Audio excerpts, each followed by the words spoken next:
She announced, "You're not in my league financially, not husband material." In front of her entire party, I replied, "You're right," texted one message, and finished my drink. Minutes later, when the helicopter touched down, I'm Atlas, 28, and I've been running a tech company in Austin for the past 4 years. Nothing flashy, just enterprise software solutions that somehow turned into a $50 million business. We help companies manage their data infrastructure. Not exactly cocktail party conversation, but it pays the bills, and then some. The thing is, I learned early that money changes how people see you, usually not in ways that help you figure out who they really are. I'd dated a few women in my early 20s who suddenly became way more interested once they learned about my financial situation. It left me wondering whether they wanted me or my bank account. So when I met Juniper 14 months ago, I decided to try a different approach. Keep the wealth quiet. See what kind of person she was when she thought I was just another software guy making decent money but nothing spectacular. I met her at Radio Coffee on South Lamar. She was there every Tuesday and Thursday afternoon, books spread across this corner table, studying for her business degree finals at UT.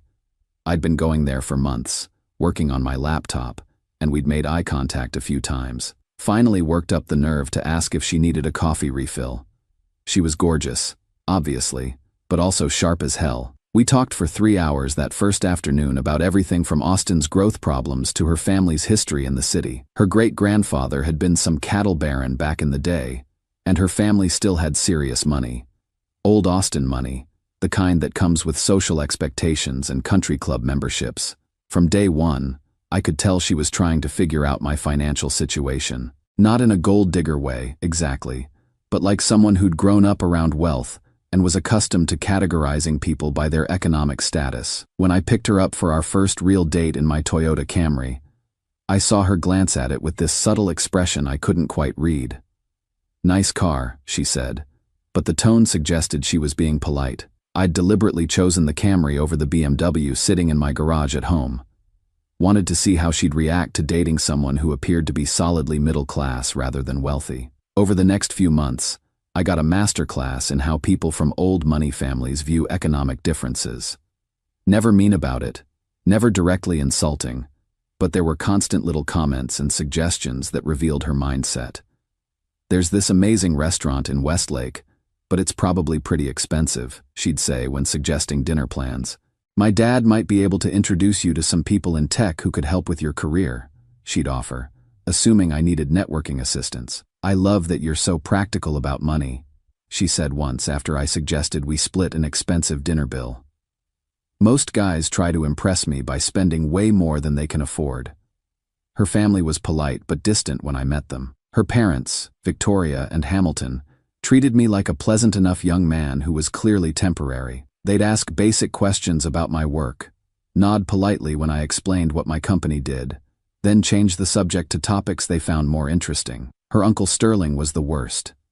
Investment banker, probably early 50s, the kind of guy who wore his success like a uniform. He had this way of talking down to me that was subtle enough to avoid being obviously rude, but clear enough that I always left family gatherings feeling like I'd been evaluated and found lacking. "Software, huh?" he'd said during our first meeting. "Competitive field. Hope you're saving money for when the market shifts. Austin's tech scene is pretty volatile," he'd add. "Smart to keep your expectations realistic." I'd never told him what my company was worth or what my personal financial situation looked like. In his mind, I was some startup employee dating above my station, and he enjoyed reminding me of that dynamic. The weird thing was, I started to internalize some of it. Not because I believed I wasn't successful, but because constantly being treated like I was less than eventually affects how you see yourself in that environment. I'd find myself feeling defensive about my choices, my lifestyle, my apparent lack of ambition to live more extravagantly. Juniper never said anything directly critical, but there were patterns. She'd suggest restaurants, and then quickly backtrack when she remembered I might not want to spend that much. She'd talk about vacation ideas and then pivot to more realistic options when she caught herself. She'd mention something she wanted to buy and then joke about how she'd have to wait until she found a rich husband. All of it was said with affection, like she was being considerate of my financial limitations. But it built this dynamic where she was the financially secure one doing me a favor by dating down, and I was the guy who should be grateful for her flexibility about my economic status. Her graduation party was last month. She'd been talking about it for weeks. Big celebration at Westwood Country Club, family tradition, all her relatives and family friends invited. She was proud of finishing her business degree, and her parents were throwing this elaborate party to celebrate. It's going to be pretty fancy, she warned me a few days before. Like, really fancy. My family goes all out for these things. I told her that sounded great, that I was looking forward to celebrating with her. What I didn't tell her was that I'd been to Westwood Country Club plenty of times for business events. My company had sponsored their charity golf tournament for the past 2 years. The night of the party, I showed up in my usual khakis and button-down. Nice enough for most occasions, but definitely underdressed compared to everyone else there. Men in suits that probably cost more than most people's rent. Women in dresses that screamed designer labels. Juniper looked incredible, obviously. Black dress that probably cost more than my car payment. Hair and makeup professionally done. She introduced me around to her relatives, and I could see them sizing me up, trying to place me in their social hierarchy. "This is Atlas," she'd say. "He works in software.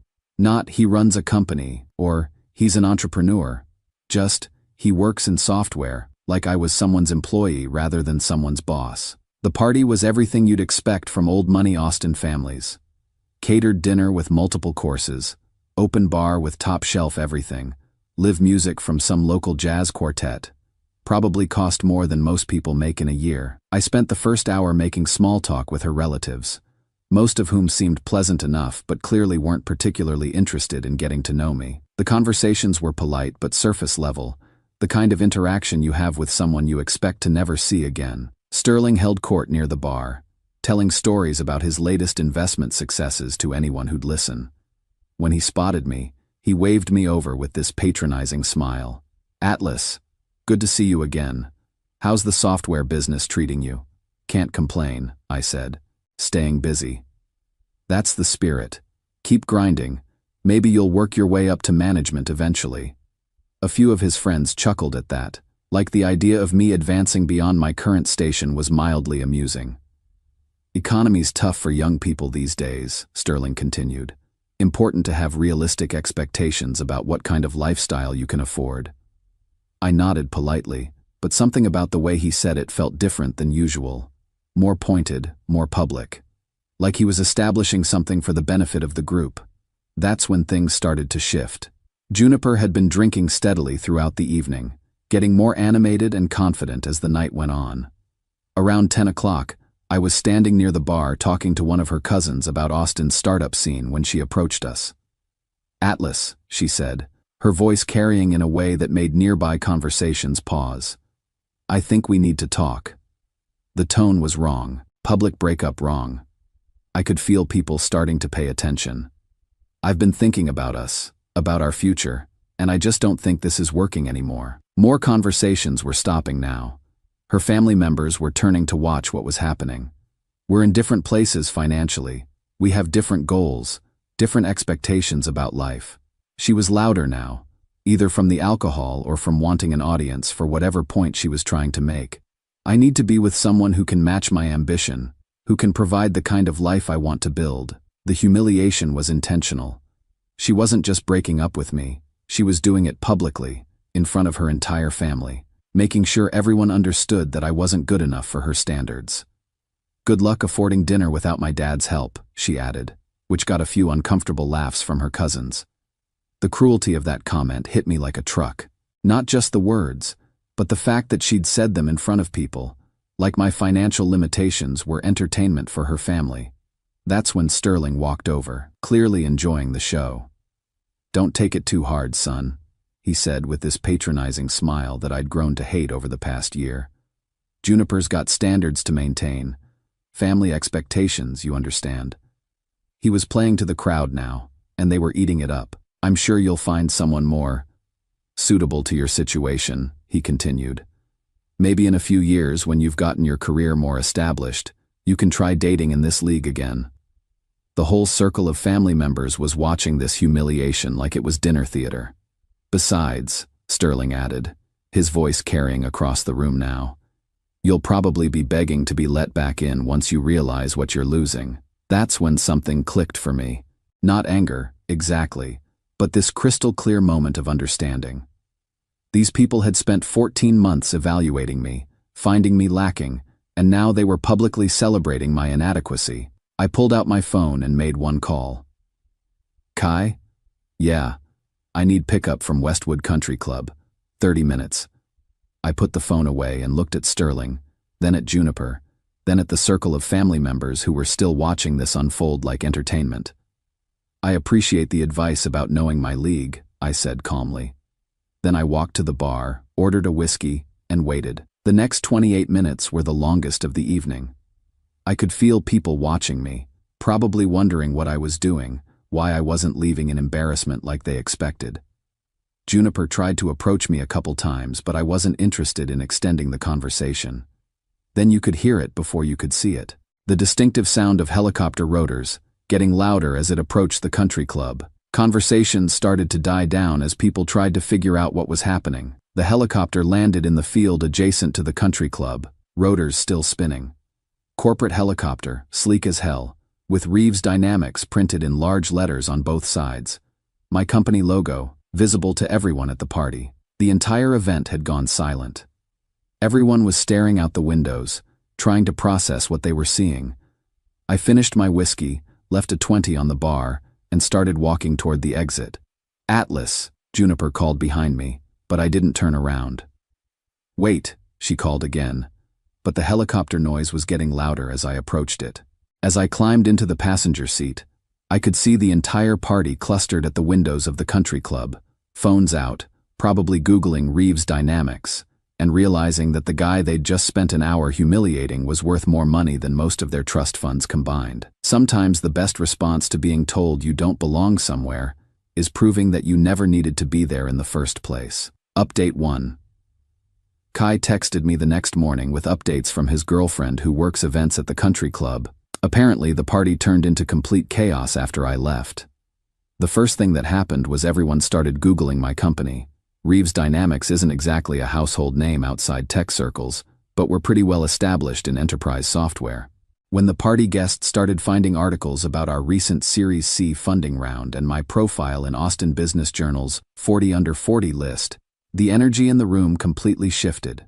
Juniper lost it. Completely lost it. Tried to chase down the helicopter in heels, screaming for me to wait. When that didn't work, she spent the next hour crying in the country club bathroom while her mom and cousins tried to calm her down. Victoria was apparently horrified, realizing they'd just publicly humiliated a multimillionaire at their own family celebration. Hamilton immediately started researching my company on his phone, probably calculating exactly how much money they'd just insulted. But Sterling's reaction was the best part. He'd been holding court all evening, introducing himself to people as the uncle who put that gold digger in his place. Problem was, several of the guests were Austin business people who recognized my company name and knew exactly who I was and what I was worth. By the end of the evening, word was spreading through the party that Sterling Blackwell had just publicly humiliated one of Austin's more successful young entrepreneurs. Not a great look for someone whose career depends on networking and business relationships. The real kicker was social media. Someone had filmed the helicopter pickup, and it went viral locally within hours. #helicopterbreakup started trending in Austin. The video shows me walking calmly toward this corporate helicopter while Juniper screams my name in the background, and her family stands around looking completely stunned. The video got picked up by some local news stations as a feel-good story about comebacks and not judging people by appearances. Within a week, it had over 1 million views and was being shared in business forums as an example of quiet confidence versus loud arrogance. My phone was exploding all weekend. Juniper calling, texting, leaving voicemails that went from confused to apologetic to desperate pretty quickly. "I didn't know," was the theme of most of them. "You should have told me. This changes everything. We can work this out." But that's exactly the point she was missing. She didn't know, and her behavior when she thought I had nothing revealed everything I needed to know about her character. The money didn't change who I was. It just changed how she saw me. Sterling tried calling too, something about wanting to clear the air, and discuss potential business opportunities. Amazing how quickly someone's tone changes when they realize they've just insulted someone with actual assets. The best text came from her mom. Atlas, I hope you can forgive our family's behavior. We'd love to have you for dinner this week to properly welcome you to our circle. Welcome me to their circle. After 14 months of treating me like a charity case, I spent the weekend at my actual place, the penthouse downtown that I'd never brought Juniper to, just processing how differently they were all treating me now that they knew the truth. Not because I'd changed at all, but because their perception of my value had shifted completely. That told me everything I needed to know about what our relationship had actually meant to them. Update 2. It's been 6 weeks since the graduation party, and Juniper has launched what can only be described as a full-scale campaign to get me back. The desperation is honestly hard to watch. She started by showing up at my office building, waiting in the lobby with coffee and apologies. My assistant had to call security twice before I told them to just not let her upstairs anymore. She's tried everything from tearful apologies to angry confrontations about how I lied by omission about my wealth. You made me look like a fool, she said during one particularly dramatic lobby visit that half my employees witnessed. How was I supposed to know you were actually successful? You drove a Toyota. That's the part she still doesn't understand. I wasn't hiding my success to trick her. I was living modestly to reveal her true values. The fact that she feels foolish says everything about why she was with me in the first place. Her family has doubled down on reconciliation efforts. Hamilton has called 4 times wanting to discuss investment opportunities with my company. Victoria sent flowers to my office with a note about family misunderstandings and how much they'd always admired my work ethic. Sterling tried to set up a lunch meeting to talk about mutual business interests, as if we'd always been peers instead of him spending a year talking down to me like I was his daughter's charity project. The social pressure campaign is the worst part. She's been reaching out to every mutual friend we have, explaining how much she loves me and how this is all a big misunderstanding. Half of them think I should give her another chance because people make mistakes when they're drinking. The other half think I'm completely justified in walking away. She's posted old photos of us on Instagram with captions about working through challenges and love being stronger than pride. It's like she's trying to rewrite history, pretending the breakup was about communication issues rather than her publicly humiliating me for not being wealthy enough for her standards. The most telling thing happened 3 weeks ago. I was having dinner at Qley downtown when I spotted her across the restaurant with some guy who was clearly trying to impress her. Expensive watch, talking loudly about his investment portfolio, name-dropping local business owners. She looked bored out of her mind. When she saw me, she excused herself and came over to my table. That guy's a complete loser, she said, like we were still together. All he talks about is money and status. I miss being with someone real, someone with actual substance. Someone real. After she dumped me for not having enough money. You taught me what actually matters, she continued. Success isn't about showing off, it's about character. That's why I fell in love with you. But here's what she still didn't get. She'd fallen in love with a version of me that she'd constructed in her mind. The humble, hard-working guy who needed her family's help to advance his career. She'd never actually known the real me, because the real me had been testing her character the entire time we were together. I've been clear with everyone that this isn't about pride or hurt feelings. It's about what I learned about her when she thought I couldn't offer her anything valuable. That information doesn't become irrelevant just because she's sorry now. Final update: Juniper's social life in Austin basically collapsed. The video made her locally famous for all the wrong reasons. Everyone knows the story now, how she publicly dumped a millionaire for not being wealthy enough, not realizing who she was actually talking to. It's become this cautionary tale people share about assumptions and gold-digging behavior. Dating has been brutal for her from what I hear through mutual friends. Wealthy guys won't touch her because they saw the video and know exactly what she values in relationships. Other guys know they'll always be compared to the millionaire she lost and don't want to deal with that psychological baggage. Her family's reputation took a significant hit too. Sterling lost several business relationships when word spread about his behavior at the party. Hard to trust the judgment of someone who publicly humiliates successful entrepreneurs at social gatherings. Victoria and Hamilton have gone into full damage control mode, trying to rebuild relationships that were damaged by their daughter's very public mistake. Professionally, Juniper's been struggling. 3 job opportunities fell through when employers Googled her name and found articles about the incident. Austin's business community is smaller than people think, and this story has become part of local business folklore. Meanwhile, my company went public 4 months ago. We're now valued at just over $200 million, and I ended up on Forbes' 30 Under 30 list for enterprise software innovation. The success feels completely earned because I built it without using wealth as a social crutch. I'm seeing someone incredible now. Rebecca's a successful attorney who built her own practice from scratch. She knew about my company before she knew about me personally, which was refreshing. When I told her about the Juniper situation, her response was simple. Thank God you found out who she was before you married her. The difference is incredible. Rebecca doesn't need my money, doesn't want my money, just wants to build something together as equals. She gets excited about my business successes the same way I get excited about her winning big cases. That's what actual partnership looks like. Last month I spoke at Austin Startup Week about building sustainable company culture. Juniper was in the audience. Her current job apparently required her to attend networking events. When she tried to approach me afterward, security politely redirected her. Not because I was angry, but because there was simply nothing left to discuss. The whole experience taught me something valuable about testing people's character before you get too invested. I'd always known that money changed how people treated you, but I'd never deliberately used that knowledge to evaluate someone's true nature. Juniper thought she was dating down when she was with me. She thought she could do better than someone who drove a modest car and lived simply. The helicopter didn't prove that I was worthy of her. It proved that she was never worthy of me. I'm grateful for all of it now. The condescension, the public humiliation, even Sterling's smug comments about knowing my league, they showed me exactly who these people were when they thought I couldn't do anything about it.